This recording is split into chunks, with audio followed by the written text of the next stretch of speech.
Croeso unwaith eto i'r myfyrdod hwn. Gobeithio y profwch chi rhyw fendith wrth gydfyfyrio a'r fater sydd yn hynod iawn o bwysig i ni. Dydd Mawrth nesaf mae'r wythnos weddi dros undod Cristnogol yn dechrau. Mae'r wythnos hon yn dechrau'r 19 o Ionawr bob blwyddyn ac yn para hyd y 5 Undod Cristnogol. Mae undod yn hynod iawn o bwysig, ond y cwestiwn sydd yn codi yw pa fath o undod. Beth yw undod Cristnogol? Beth yw sail undod Cristnogol? Uno i beth, i wneud beth. Mae undod yn derm emosiynol iawn. Mae gwleidyddion o bob math yn defnyddio'r gair undod i gyfiawnhau gweithredoedd nhw yn aml iawn. Ni'n clywed yn y Deyrnas Unedig yma, yndyn ni. Gwleidyddion yn mynd ymlaen ac yn sôn am undod, ac mae'r undod hwnnw'n aml iawn yn golygu dileu pob amrywiaeth, dileu y gwahanol. Nawr, mae hynny yn undod sydd yn beryglus tu hwnt.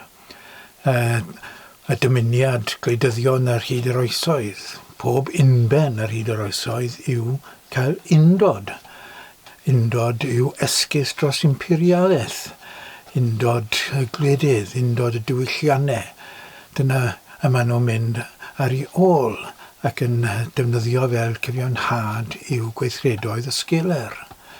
Nawr, nid y fath yna o undod sy'n cael ei orfodi, undod trwy ormesu, undod trwy rhoi ofn ar bobl i fod yn wahanol, nid dyna'r math o undod ni'n sôn amdano amser ni'n sôn am undod Cristnogol.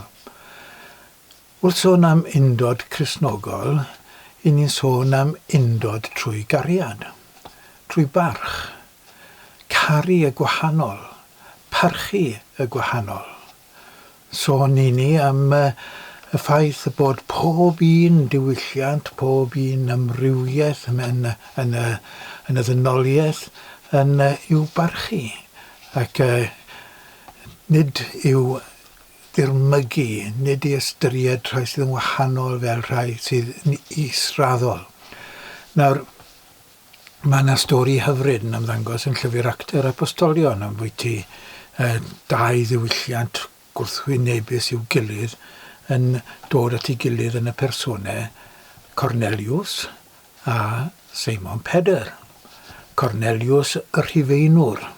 Corneliws wedi cael ei fagu fel canwriad i fod yn imperialydd, i ystyried rhufen yn well na chenhedloedd eraill, a bod hawl gan rhufen i osod i undod hi ar genhedloedd eraill, fel oedd hi'n trial gwneud, wrth gwrs yn Judea. Rhufen, filitaraidd, rhufen oedd yn ystyried ei hunain yn well na phawb arall. Oedd Corneliws yn cynrychioli'r grym hwnnw. A Seimon Pedr, yr Iddew, yn perthyn i genedl fach, dibwys yng ngolwg y Rhufeiniaid, ac Seimon Pedr a'i ffydd lleiafrifol o fewn lleiafrif erbyn y cyfnod hwnnw, y bychan, yn cynrychioli y grym y bychan, yn cynrychioli grym yr un a'r gyhoeddiad llawer mwy na gallai unrhyw ymerawdwr Rhufeinig i goleddu, sef yr arglwydd Dduw, grym y creawdwr, sy'n mynegu hunan trwy'r bychan, sy'n mynegu hunan trwy'r gwahanol. Nawr, dyna sydd gyda ni yn y stori yma, ac fe garen ni ddarllen beth mae Pedr yn gweud pan bod e'n dod i di y Rhufeinwr Corneliws, canwriad yn y fyddin Rhufeinig. Gallai fe ddim bod mwy gwahanol, gallai fe. Ond yr hyn sy'n digwydd yw bod y ddau yma'n dod i barchu ei gilydd. Mi roedd Corneliws wedi dechrau newid, ni ddim yn gwybod am bar resymau, ni'n gwybod bod e'n aelod o deulu, gallai fod wedi priodi mewn I deulu Iddewig ac yn y blaen. Ni ddim yn gwybod. Ond oedd e'n dechrau newid I agwedd. Oedd e'n ofni Duw. Ofni yn yr ystyr o barchu. Ofni yn yr ystyr o blygu a chydnabod arglwyddiaeth Duw. Dyna ystyr y gair ofni yn y cyswllt hwn. Ond dyma beth mae Pedr yn gweud ac yn ni'n gweld fe'n cael agoriad llygad achos oedd e'n wrth Rufeinig ofnadw. Simon Pedr fel oedd y mwyafrif llethol o'r Iddewon ac yn dymuno cael gwared ar ymerodraeth Rufeinig. Ond eto I gyd yn y dyn hwn mae'n gweld cyddyn. Mae'n gweld brawd. Mae'n gweld un y mae Duw yn ei garu. Ac yn ei deulu fe, y mae'n gweld hynny ar waith hefyd. Gwrandwch ar beth mae'n dweud. A dechreuodd Pedr lefaru wrthynt. Ar fy ngwir, meddai, rwy'n deall nad yw Duw yn dangos ffafriaeth. Mae dyna sail undod. So Duw yn ystyried fi'n well na mae'n ystyried di. Dyna sail undod I ni'n gydradd. Ond bod y sawl ym mhob cenedl, a mater cenedlaethol yw hyn, chi'n gweld. Dyna hyn yma sydd yn bwrw Pedr, rhufeinwr o draddodiad imperialedd y chynllun ac Iddew o draddodiad cenedlaetholgar Iddewig.